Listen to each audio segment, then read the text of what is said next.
wasn't Peter Reardon, it was me. David Tuxon, who's a bit of a party boy. Tux, you might see this responsible sort of person who issues clinical diagnosis and treatment and so on. I still remember Tux. He's got a prolapse disc, and he's doing a Cossack dance. There you go. Who have we got there, Joe? Family. And it's time on this one. Isn't it appropriate? The Siamese twins are together. Joined at the hip, PJ and Wally Hutt. I'll wait my turn. They're absolutely joined at the hip. You can see that any time down at Pond Lonsdale where they walk down the beach together. One's got the yellow short, one's got the yellow bathers on, the other's got the red bathers on. Batman and Robin. Batman.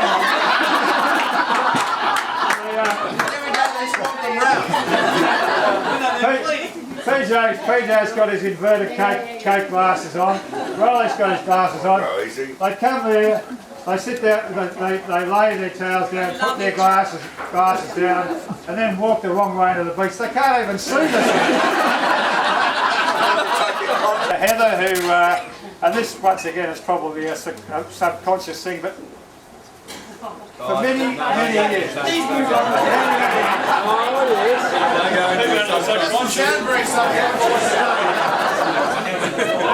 Many years, I thought her name was Ross. So I'd call her Ross, you'd answer me. I understand. Pam Tuxon, who of course is her liability sitting at the other end of the table, but Pam's best remembered for her 1 year in Ormond College, final year. Oh no! Because I had the t-shirts printed. Hang on a minute. You'd knock on the door of Pam and Tux's room. They shared a room, and there'd be this plaintive cry of, "Hang on a minute."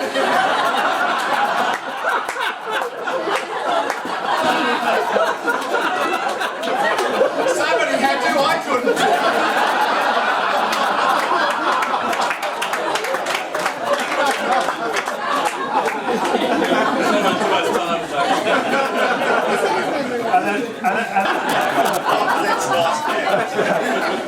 But I think the memory I have of Kathy is what Jill said just today. Actually, she said we're talking about. I mean, I wasn't talking about marking marble. I wouldn't know anything about marking marble. But we're talking about never have a lemon on a marble bench. And Jill said, Kathy told me that. Kathy also told me the other 10 things that you can't have on a marble bench. Not for the two obvious reasons that, but purely because of her career as a lactationist.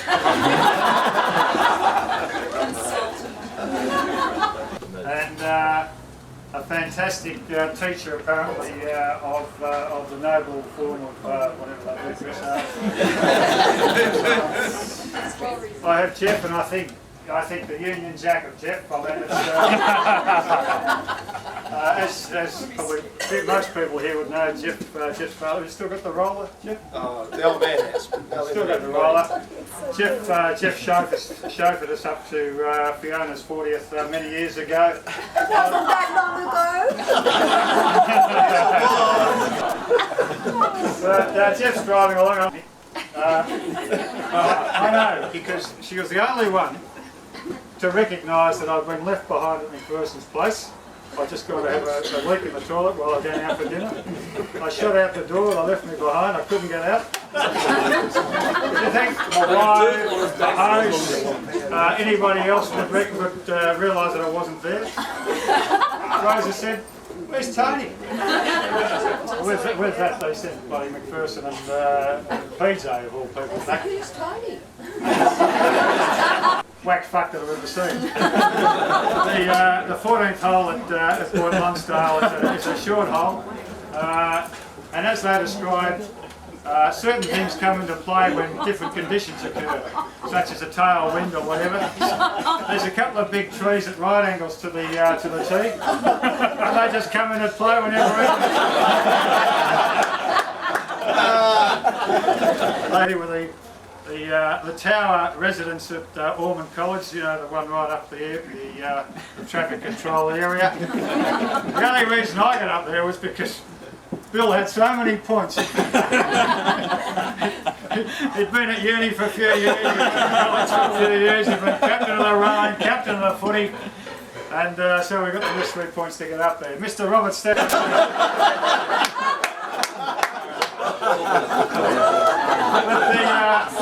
When we got the wedding, Stan was the MC at the wedding, we got the wedding photos back, and there's Stan, he's got this enormous chat on his chin.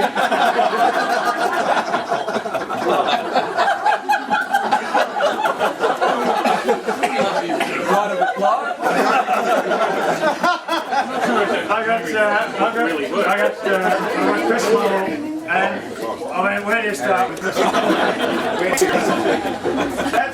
Chris had a sharp knife and a pair of swimming goggles and a snorkel. I said, what have you got that for, Chris, on the boat? And it soon became quite apparent because he ran over the mooring rope yet again. we got this, oh shit, stop the motor, put the goggles on. He's done it 3 times.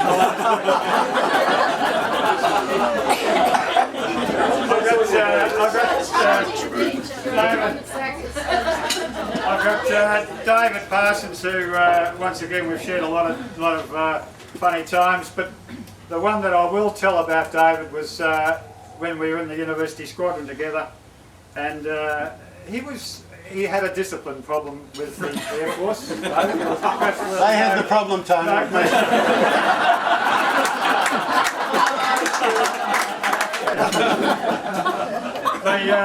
They're lining us up for a photo, and there's 25 of us standing, and there's this poor dreadful photographer who's trying to get us all into height and so on. And Pastor decides to give him a hand. So he gets up and starts sort of moving us around, and the bloke would just be ready to take the photo, and Pastor said, oh, no. So he'd move us around again. Well, we all started laughing at this stage, and Pastor, of course, thought we were laughing at him. But he couldn't see what we could see. And that was the officer, the commanding officer behind Parsons, the people, and Cadet Parsons. And you could see Parsons go quite grey and say, oh shit. Kate, I guess the first sort of second I hit Trinity College, and as people who know Gibbo pretty well know, he has he's an eyeball man, absolute eyeball man. He stands there quite close and eyeballs it.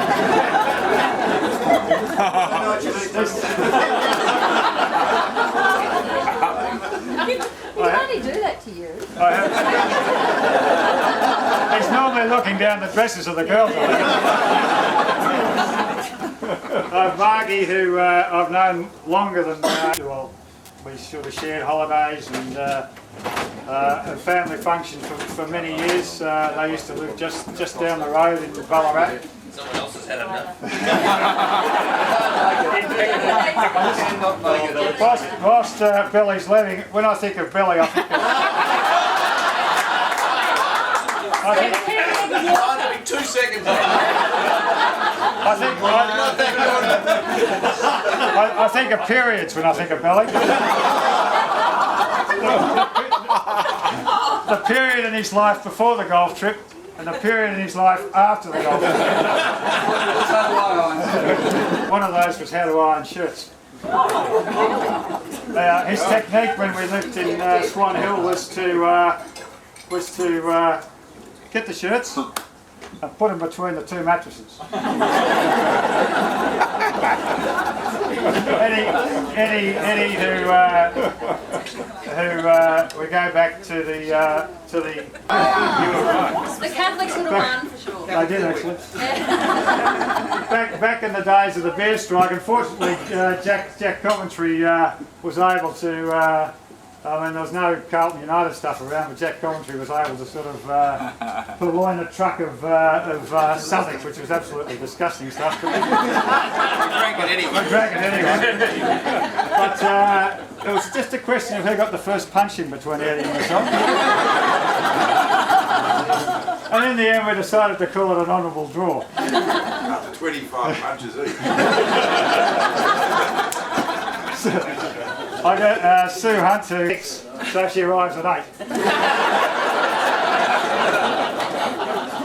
I've got the three beautiful girls, Kate, Kaz and Wiz, and basically it's lovely to see you three here, and this is what the future's all about. Something had to be done. The next thing I know, there's a bit of a splash, and we look at Bit of a splash. Huge splash. It's a tidal wave. and Karen's in the drink.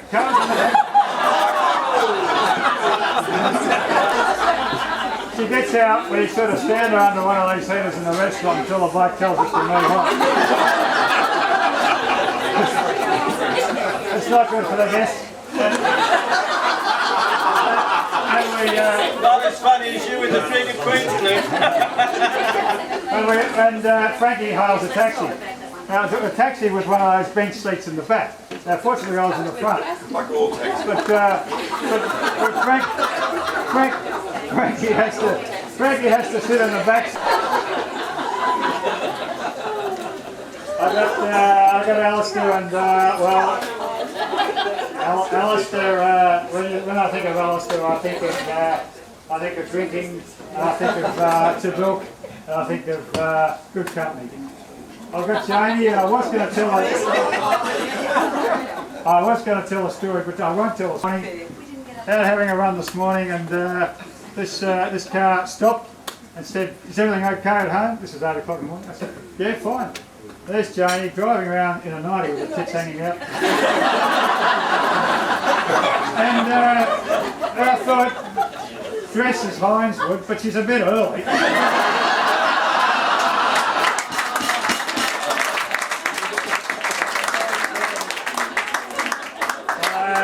Rosie, my fellow runner in the past, I guess catching up, we spent time in England together, and Rosie's feeling of the English was about similar to mine. But I still remember their son Bernard, who at that stage was 2 and sort of quite out of control. Single-handedly destroying Chatsworth House. He did. David Fuller, the only bloke I know you can give 6 mushrooms to, and he'll tell you what sort they are, when they were grown, and how much they cost.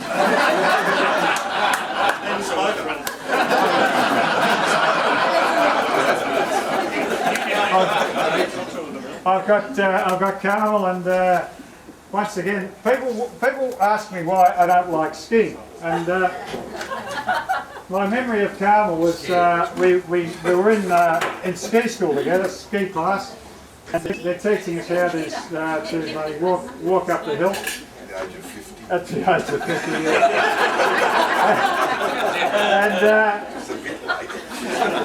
and Carmel's next to me, and there's another bloke on the other side of Carmel, who a young bloke that come up from Melbourne. The next thing we know, he's chucked this enormous spew in the snow. He's come up with a skinful, had bacon and eggs at the Harriet Hill Hotel. Carmel and I looked at each other and went straight back to the lodge.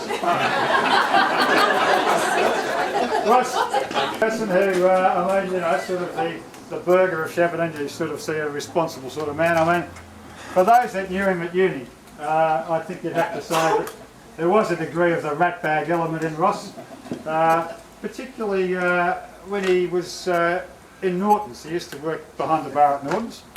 And no matter how many times and how much money Chris and I spent in Norton's, it was quite a lot, we didn't get one free beer out of it.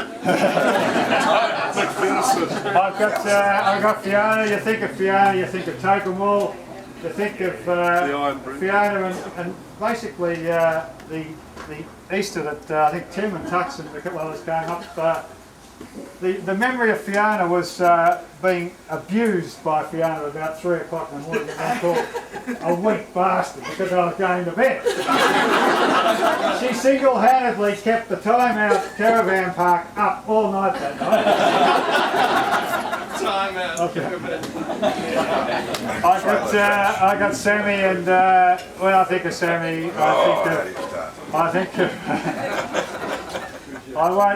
think Sam the top-up man, the bloke that in days gone by, when your glass was even sort of 3/4 empty or 3/4 full, it'd be full again within sort of a flick of the wrist. Madeleine, and when I think of Madeleine, I think of the... Not 90s. I think of the new ad for the Holden Ute. Thunderstruck. It's to the AC/DC Thunderstruck, and for those that don't know, Madeleine, who hails from the Rock, which is somewhere up there. The Riverina. The Riverina, sorry, the Riverina, the Rock, was a real bachelor and spinster party goer, and she still talks fondly of the donuts that they used to. A bit of circle work. I have Dave Viv in, and the thing about Viv is that you wouldn't see Viv for months and months at uni, and then you'd have a party. And guess who'd be the first guy in the door? You wouldn't tell him about the party. I lived in the same house as you. That was the second year. That explains it. I have Grass, and when Grass's name's mentioned, you think of travel. And as people who know Grass knows that he spends a lot of time out of the country, and he has for since uni really. But I still remember the photo he sent back from Afghanistan in 1975 or 6, before the Afghanistan government changed. And he sent back this photo of 40 of the shiftiest looking guys you'd ever want to see in your life, with bloody knives and daggers and so on. And I thought to myself, how are they going to let that smart ass get out of Afghanistan?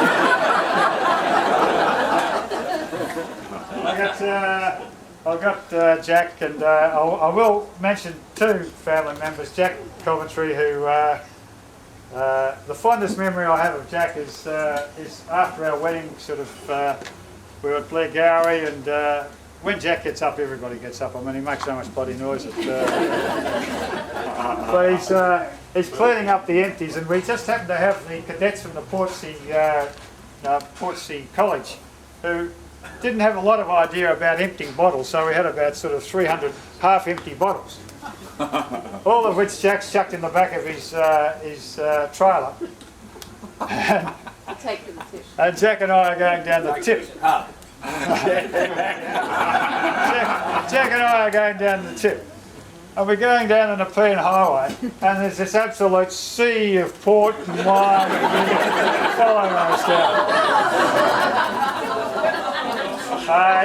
Eunice, I have told this story about Eunice before, but the first meeting I had with Eunice was at a pre-Christmas lunch or Christmas lunch at Blair Gowrie, and out she came with a little notepad and said, What'd you like to eat, Tony?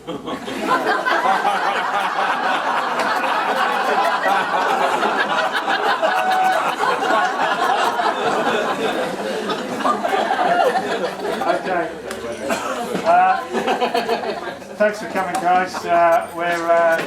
We're going to obviously stick around for a while.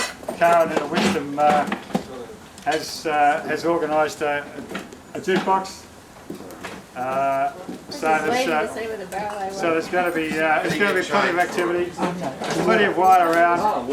This has changed from a meat pie and a can of beer at the University Pavilion. It's changed into a bit of an extravaganza, but it's just a fantastic setting, and it's great to have you all here. Thanks very much, Corinne, for organising it all. And